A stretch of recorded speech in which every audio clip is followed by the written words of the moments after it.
long time since I was punk rock. Back when I had hair. So I'm a fairly new father. My daughter's a year and a half old, so I have no memory anymore.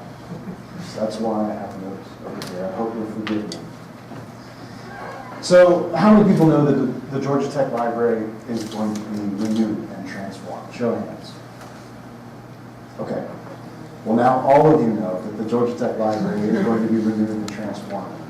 And because I'm a librarian at Georgia Tech, all I've been doing is talking to people about what the library is going to be and what's going to go in it and what's going to happen. Because we're going to take the books out. People want to talk about that. And we're going to take the books out of the library. In fact, someone told me recently that everyone knows what a library is. That they have a vision of the library from when they were a child, and they bring that with them every time they walk into the library. And that vision is magical. And why wouldn't it be? I mean, when you're a kid, you walk into the library and you see all these rows of books that are taller than you are, that all smell like the past. And you know what?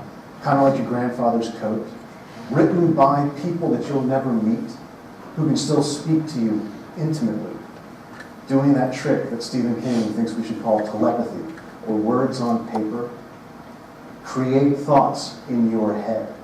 How could that not be magical? And then when we're adults, we keep thinking that libraries are magical. Our fiction is full of libraries that are full of magic. I've got a list over here. Let me make sure I remember all of them. We've got the Dream Library from the Sandman comic books. We've got the Unseen University Library and the Discworld books. Of course, Hogwarts, right? We've got that library in the Doctor Who story. We've got Buffy the Vampire Slayer. And where was it that the Ghostbusters saw the first ghost?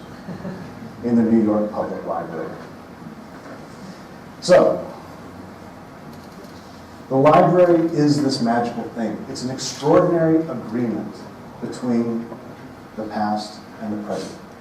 The past says, we'll hold on to this for you. And then the present arrives and says, thank you, that's exactly what I needed. How did you know? Now, there's a question I have.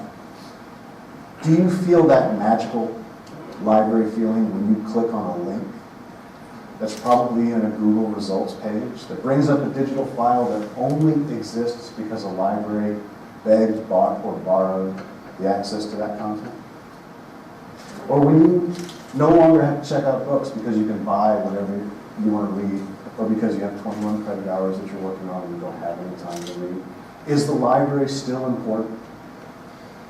These are the questions I have to think about because I'm a librarian. And they're getting ready to take the books out of the Georgia Tech Library. Now, everyone has a vision of librarians also. Even Melville Dewey, who created a decimal system that some of you might know about. He didn't have a nice vision of librarians. Melville Dewey wrote in 1876, "The best librarians are no longer men of merely negative virtues." And he was a librarian. Melville Dewey knew about negative virtues. He was a champion of education and libraries, but he was also a nutcase that was kicked out of the American Library Association that he helped to form because, and I quote, he was unable to control himself around women. People are very complicated. They're never just one thing. Melville Dewey is not the speckled, mild-mannered librarian that you might picture when you think of the Dewey Decimal System. He was a fiery, difficult, unflinching activist.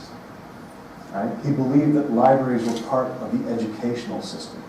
And he thought that books were secondary to the library's mission. Now you might ask yourself, how could books possibly be secondary to the library's mission? And to start answering that question, we should talk about the Library of Alexandria. Now, it's very likely, but not confirmed, that the Library of Alexandria had over one of its entrances the inscription translated, place for the care of the soul, or maybe even soul hospital, right? It had a garden and a chapel and little offices that were really just nooks, and a place where you could look up at the stars. Because the point of the Library of Alexandria was to go there and stay and think and supplement your thinking with the scrolls that they had there and transform your philosophy, refine your thoughts. And when your visit was over, you copied your notes and gave that copy to the library to keep so other people could use it. Although sometimes the library kept your originals and made you take a copy. Because the librarians of Alexandria were a tough crowd, and they were protected by the legacy of warrior kings. I like to call myself a warrior king. I think it's better than librarian. The library isn't about the books. It's about what you do there. Now, as I've said to other people, I'm not trying to start a semantic dispute. I know that most libraries have collections of books, and I don't want to convince you that they don't or that they shouldn't. I want you to think about why libraries have books. Why do those books seem magical? To put it very simply, books are information containers. They are beautifully designed, high-density, aesthetically pleasing information containers. And they were, for a long time, the best way to keep, transport, and access information. That's why when Thomas Jefferson said, "I cannot live without books," it was a lot like someone saying now, "I'd die without my iPhone." It's not the thing it can do for you, right? Jefferson was not going to die for lack of stacks of paper. He was going to die for the lack of new information that could bounce around in his skull and then come roaring back out, transformed and amazing and absolutely infuriating to John Adams. For a long time, books were the end result of any creative or intellectual endeavor. Almost any. People would sum up their life's work and put it in a book. They'd write down everything they discovered and they'd put it in a book. Or they'd take pictures or draw pictures of the things that they had made and collect those in a book. And libraries were perfect places to write books. You go there with your pad of paper, your pencil, pull some books off the shelf, do a little reading, follow some citations, take some notes, write some, read some, write some, read some. You do that every day for 3 months, and you'll have a book. But we don't all write books anymore. A book can't sum up everyone's life's work. And sometimes a book can't contain everything that one person discovers. I mean, there's computers now. And when you take a picture, it's got embedded in it practically a book's worth of metadata. And 100 people see it before you even realize that you hit send on your phone. So, if we reimagine the library, if we think of what should a library be in a world where books aren't king, where information is fast and knowledge is material and virtual and collaborative all at the same time, what do we get? A sneeze. We get a building that you can come to and live in for a while. It's got food and coffee and soft places to sleep. You got a building that has all the tools you need to create whatever you're going to create. Whether that's a computer or a whiteboard or a CNC mill or a 3D printer. Although you don't need a 3D printer. Or maybe just a table to spread out.